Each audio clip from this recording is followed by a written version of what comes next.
ఓ హనుమంత అంజనీ సుత సద్గుణవంత శ్రీరామదూత. శ్రీ మహాగణపతే నమః. శ్రీ సరస్వతీ నమః. శ్రీపాదవల్లభ నృసింహ సరస్వతి శ్రీ గురు దత్తాత్రేయాయ నమః. చివరికి తన ఛాయలోంచి అచ్చం తనలాగానే ఉన్నటువంటి ఒక్క స్త్రీని సృజించి ఇంట్లో ఉంచి పుట్టింటికి వెళ్ళిపోయింది. సంజ్ఞాదేవి కూతురు దిగులుగా ఉండటం చూసినటువంటి విశ్వకర్మ కారణం ఏంటని అడిగాడు. సంజ్ఞ జరిగిందంతా చెప్పి ఇక భర్త దగ్గరకు వెళ్ళనని చెప్పేసింది. కానీ విశ్వకర్మ రోజు కూతురికి బుద్ధి చెప్పడం ప్రారంభించాడు. ఇది తట్టుకోలేనటువంటి సంజ్ఞ ఇక తాను అత్తగారింటికి వెళ్ళిపోతానని బయలుదేరింది. పుట్టిల్లు వదిలిందే కానీ అత్తింటికి వెళ్ళకోకుండా అడవిలో ఒక ఆడగుర్రంగా మారిపోయి తపస్సు చేస్తుంది. ఎందుకంటే భయపడింది మళ్ళీ వెళ్ళటానికి. సూర్యుడికి ఇదేమీ తెలీదు. ఛాయాదేవికి శని, సావరణి అనేటువంటి కొడుకులు, తపతి అనే కూతురు కలిగారు. ఇక్కడ రూపంతో ఉందని చెప్పాం కదా. తర్వాత శని ఒక గ్రహం అయ్యాడు. సావరణి మను అయ్యాడు. తపతి సంవరుణుడు అనేటువంటి రాజుకు భార్య అయ్యింది. రోజులు గడుస్తున్న కొద్దీ ఛాయ సంజ్ఞాదేవి బిడ్డలను నిర్లక్ష్యంగా చూడసాగింది. ఇది గమనించినటువంటి సూర్యుడు దీనికి కారణం ఏమిటా అని ఆరా చూస్తున్నాడు. నిదానంగా చూశాడు.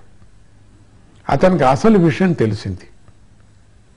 సంజ్ఞాదేవి కోసం అన్ని చోట్ల గాలించాడు. చివరికి అడవుల్లో వెతకసాగాడు.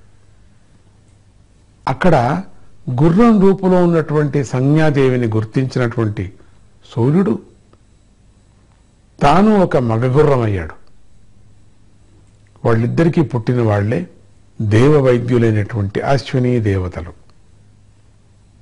తర్వాత సూర్యుడు దానికి అంతటికీ కారణం తన తేజస్సే అని భావించి దేవతలనంతా సమావేశపరిచి తన తేజస్సును తగ్గించమని కోరాడు.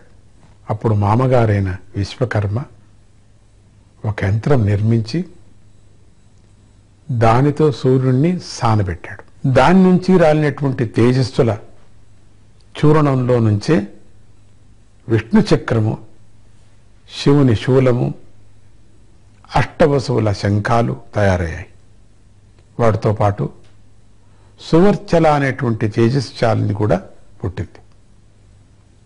ఆ విధంగా సూర్యుని యొక్క ప్రతాపం కొంత తగ్గటం వల్ల సంజ్ఞాదేవి ఆయన దగ్గర నిలబడగలిగింది. దీంతో సంజ్ఞా సూర్యుల కాపురం చక్కబడింది. ఇక హనుమత్ సువర్చల కళ్యాణం గురించి కొంచెం మాట్లాడుకుందాం. సూర్యుడికి ఒక కొత్త సమస్య వచ్చింది. అదేంటంటే తన తేజస్సులోంచి పుట్టినటువంటి సువర్చల, ఎందుకంటే ఆమె నిరంతరము తపస్సులో మునిగిపోయి ఉంటుంది. ఇలాంటి పిల్లను పెళ్లి లేకోకుండా ఇంట్లో పెట్టుకోవడం సూర్యుడికి ఇష్టం లేదు.